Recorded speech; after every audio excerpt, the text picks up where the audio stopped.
네, 유병욱 순천향대 서울병원 가정의학과 교수 나와 계십니다. 어서 오십시오. 네.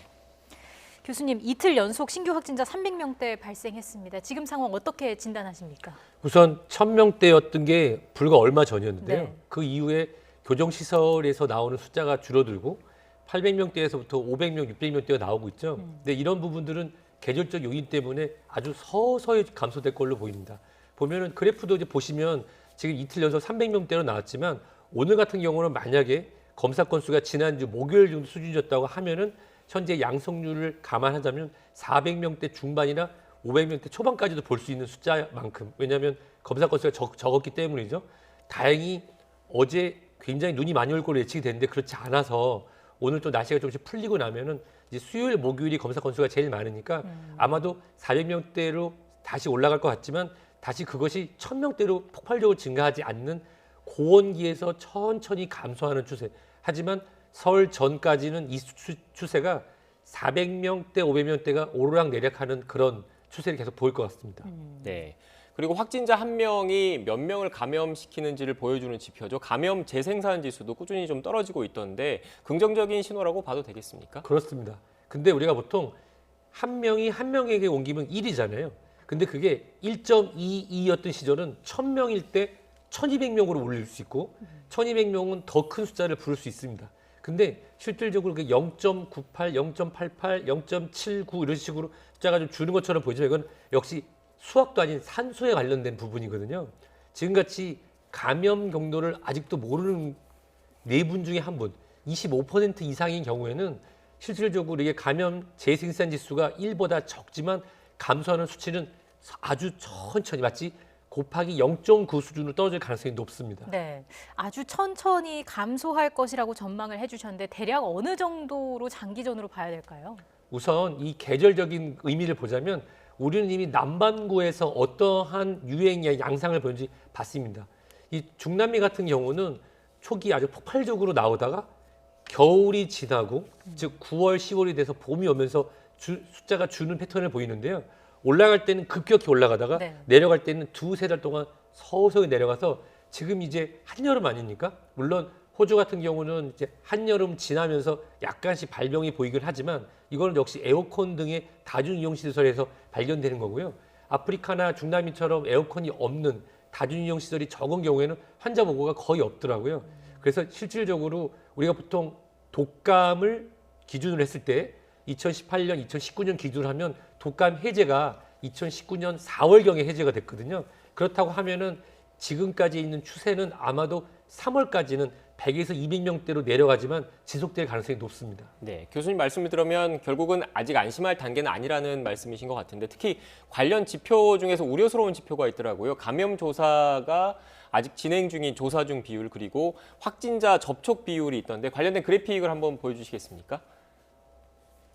네, 선행 확진자와 접촉 비율이 45%에 육박하고 있고 감염 경로를 조사하고 있는 비율도 25%에 육박하고 있습니다. 어떤 의미입니까? 이 확진자 접촉이라고 하는 거는 두 가지 의미가 있습니다. 첫 번째는 우리가 지금 이 방역 당국에서 잘 찾아서 연결고리를 알 수 있다는 거죠.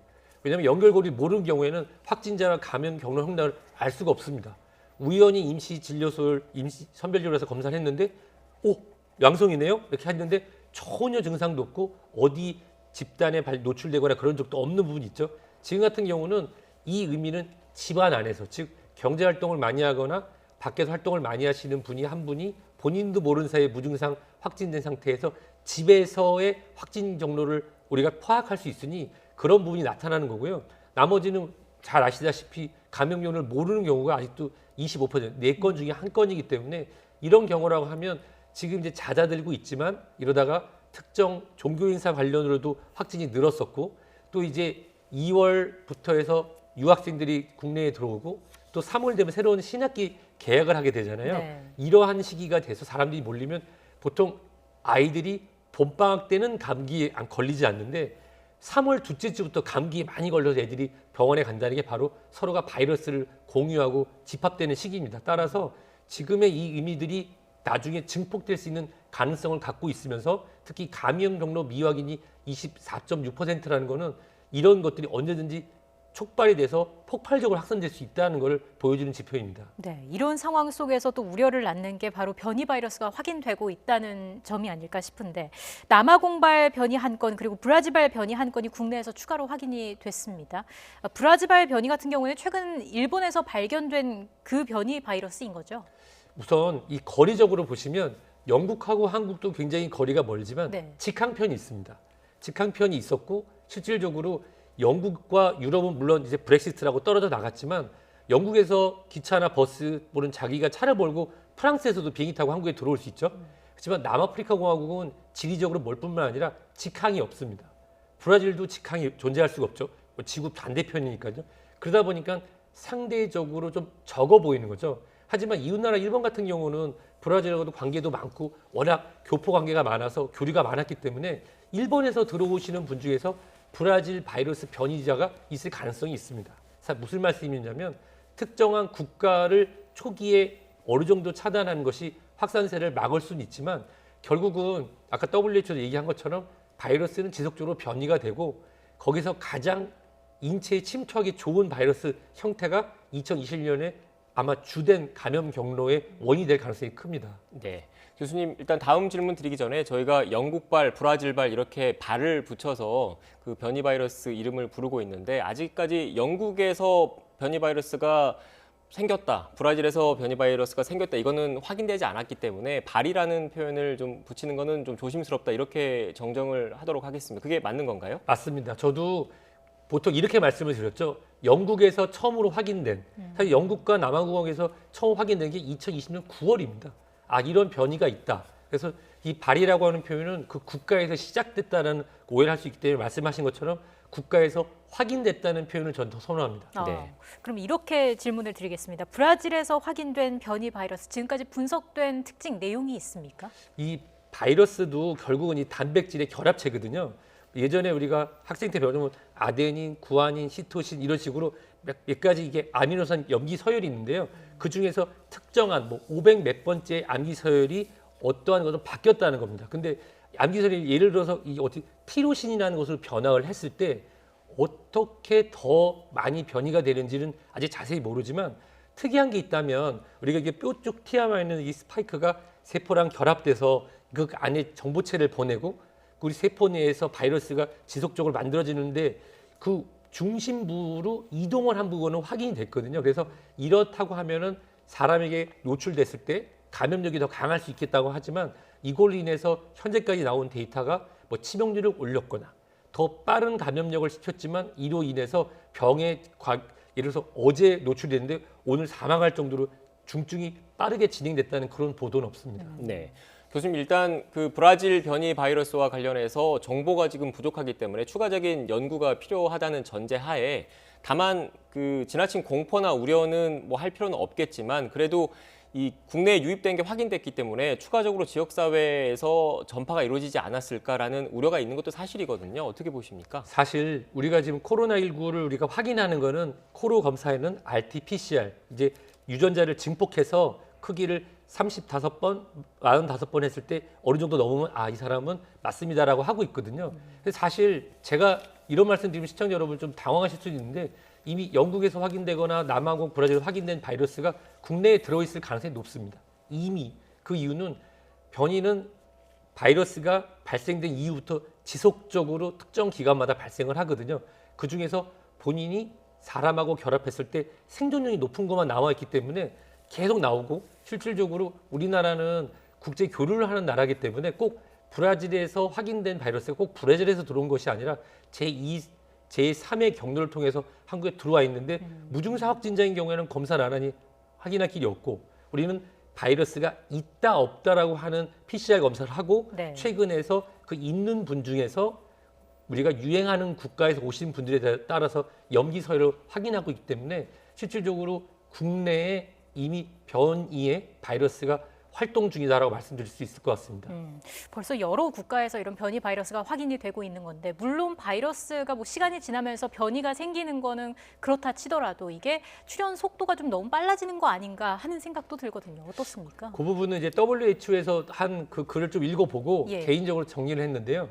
우리가 이 염기 서열을 찾아서 하는 거는 특정 국가와 기술력이 또 많이 필요합니다. 예를 들어서 지금 이 코로나19를 진단을 할 수 있는 나라도 있지만 여전히 이 RT-PCR 기구가 전 국가 통틀어서 기구가 10대 미만인 국가들도 있거든요. 그런 나라에서는 염기 서열을 확인할 수 없으니 변이가 있는지 없는지도 모르겠죠. 그냥 있다 없다만 확인할 뿐이니까. 따라서 우리가 지금 확인되고 있는 것은 그나마 아프리카 같은 경우는 나이지리아에서 확인된 것도 있고 남아공에서 확인된 것도 있지만 기술력이 있고 어느 정도 발전된 나라에서 관심을 갖고 봤을 때 우리가 확인이 가능한 거니까 그보다 더 많은 변이가 이미 각 지역별로 일어나고 있을 거라고 생각을 합니다. 네. 이렇게 해외에서 유행하고 있는 변이 바이러스의 국내 추가 유입을 막으려면 어떤 조치들이 필요할까요? 우선은 초기에는 이제 뭐 특정 국가에서 오는 비행기를 다 막아야 된다 했지만 아마 시청자 여러분도 아실 겁니다. 제가 영국을 예를 들었지만 브렉시트가 시행되는 그날 이 YTN에서 같은 뉴스가 나왔습니다.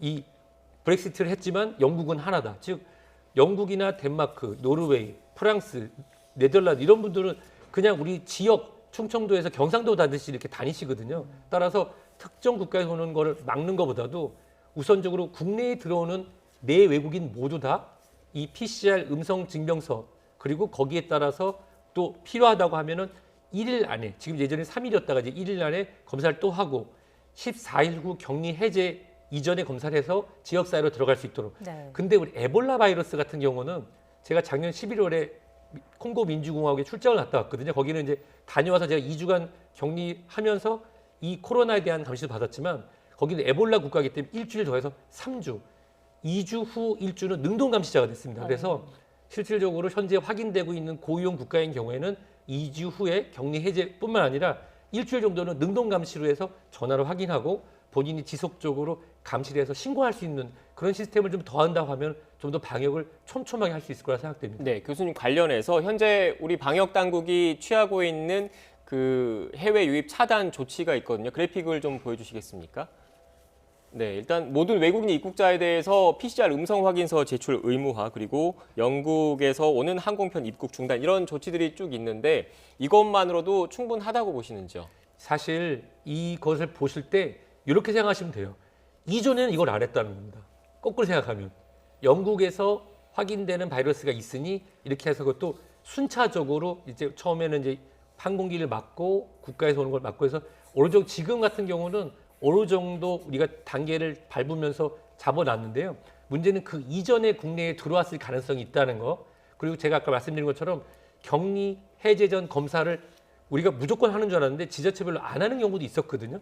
그리고 의무로 실시하고 그다음에 고위험 국가인 경우에는 그 이후에도 한 일주일 정도는 능동 감시자로 분류를 해서 지속적으로 연결하는 그거 하나만 더 추가된다고 하면 아마 우리나라 지금 방역 시스템상에서 할 수 있는 건 모두 다 하고 있다고 말씀드릴 수 있습니다. 네, 교수님 백신과 치료제 얘기도 좀 해보겠습니다. 방역 당국이 코백스 퍼실리티를 통해서 확보한 백신의 공급 시기를 이달 말에 이제 좀 구체화할 수 있을 것이다. 이런 입장을 밝혔는데 코백스는 이제 우리나라의 아스트라제네카, 화이자, 뭐 사노피 제품을 제한한 것으로 알려졌잖아요. 관련해서 조금 더 구체적인 어떤 종류나 물량은 뭐 확정되지는 않은 거죠? 우선은 우리 시청자 여러분 잘 아시겠지만 모더나나 파이자, 아스트라제네카는 제약회사입니다. 코백스 퍼실리티라고 하는 거는 우리가 비교적 발전돼 있는 국가에서 이거를 구매를 해서 발전이 하고 있는 개발도상국 등에게 안전적으로 백신을 인류애적으로 공급하기 위해서 만드는 그런 협약 단체거든요. 네. 이 코백스 퍼실리티와 대한민국은 지난번 발표에 따르면 1,000만 명에 맞는 것을 우리가 도입하기로 협의를 했다라고 나왔습니다. 근데 그런 부분에 있어서 아직 구체화된 바는 없죠. 왜냐하면 이 코백스 퍼실리티의 발족의 목적은 미국이라든지 이런 선진국에서 자기 국민들을 우선적으로 맞추기 위해서 만들어진 협의체가 아니라 예방접종을 우리가 확보를 해서 개발도상국이나 또는 실질적으로 예방접종을 개발하거나 구입하기 어려운 국가들에게 같이 공유해서 인류애적으로 발전하다는 것입니다. 그렇지만 다행인 거는 이제 한국도 거기에 일부 기여와 동시에 우리가 받을 수 있는 거죠.